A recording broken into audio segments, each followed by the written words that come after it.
Стъпнал добри, на бял мер камък. Communism in Bulgaria and many other countries fell on the 10th of November 1989, the day after the Berlin Wall fell. This meant that for the first time some Bulgarians were able to access the world in ways they were not accustomed to. A main aspect of this is racism and how well accepted people of all races were globally. Bulgarians have only had the last 25 years or so to adjust and accept people of all ethnic backgrounds, languages, and cultures. This means that most people over the age of 40 in Bulgaria will have been exposed to people of different ethnic backgrounds, languages, and cultures in a different way than those who are under the age of 40. This changes the way people interact with different cultures. Non-communist societies have had around 100 years to accept people of all ethnic backgrounds, languages, and cultures, meaning communist societies are a step behind. Dobry is a 27-minute short film directed by Orlin Milchev, set in Bulgaria. The short film allows the audience an insight into the life of a black refugee in a post-communist society.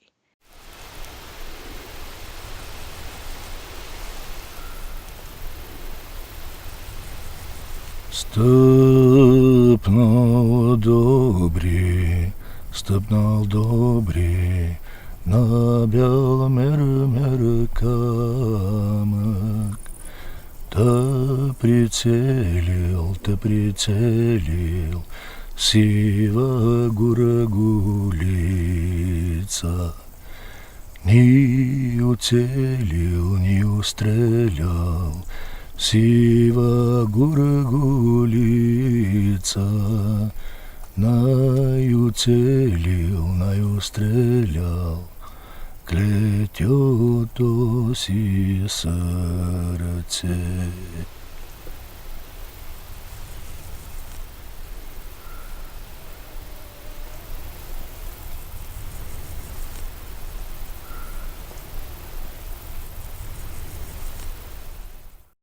Raskin's 5 parameters for story design, causality and choice, consistency and surprise, image and sound, character and object, simplicity and depth, can be applied to Dobry. Dobry, the main character, chooses to leave his country in search of a better life. Hurting himself along the way, he becomes stranded in Bulgaria, where he is now an illegal immigrant.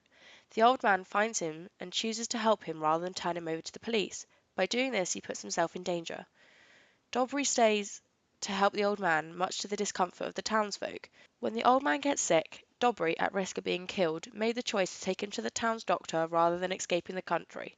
This act of selflessness seals Dobry's fate. He is arrested by immigration control, but he saved the old man's life. The consistency of the main character's actions helps the viewers to connect with them. Dobry's character just wants to escape, but he doesn't want to hurt anyone. In the film, he just wants to live a better life than he had back home. When Dobry half carries the old man to the village to seek the doctor's help, he is showing that he would give anything to save the man who saved him. The old man just wants to survive. He has no prejudice towards Dobry. He looks after him as if he was his own and defends him when threatened by the villagers. When the old man stands between the gun and Dobry, that was him making a final stand. The villagers' perspective doesn't change throughout the film. They want Dobry gone, and it doesn't matter how, as long as he's gone. To do this, they call immigration control and raid the house in search of Dobry. Dobry's motives and visions of his own freedom are visually shown through wide open spaces and long takes. During these long takes, there is a shot where the old man shows Dobry he can be as loud and as he wants to be by shouting into the hills. Dobry's coat means a lot to him. When he can't find it, he starts searching, throwing things aside until the old man shows him where it is. The main reason it's so important is that it has a photograph inside. It is also the only coat he has. This shows that the small things matter to Dobry over everything else. After hearing Dobry's given name, which is much similar to Dobry, the old man says, "I will call you Dobry, it means good."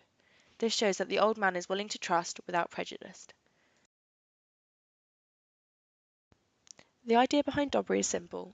A black refugee seeks refuge in a country which is openly racist. The long takes of the open countryside gives the viewer time to reflect upon the magnitude of the issue. When Dobry first encounters the village, they openly say the following. "What if he kills us while we sleep?" a man said. "What if he starts raping?" says the woman. These comments from the villagers show the audience how unexposed they are to different ethnic backgrounds, languages, and cultures, and how quick they are to assume he's a bad person. Dobry, coming from a different country, doesn't understand what they are saying. However, their body language and tone of voice indicates it's nothing good. This is confirmed when one of the villagers drives to the old man's house and points a gun at Dobry. The scene before and after the village confrontation are reflective, using long takes for the countryside to help us reflect. The film Dobry clearly represents racism in a post-communist society, as the reactions from the village would have been different if he was white or spoke the same language. I used Raskin's 5 parameters to show how each of the characters' actions force the outcomes of the film. If Dobry wanted to be free, he would have left the old man to die and escaped with his freedom.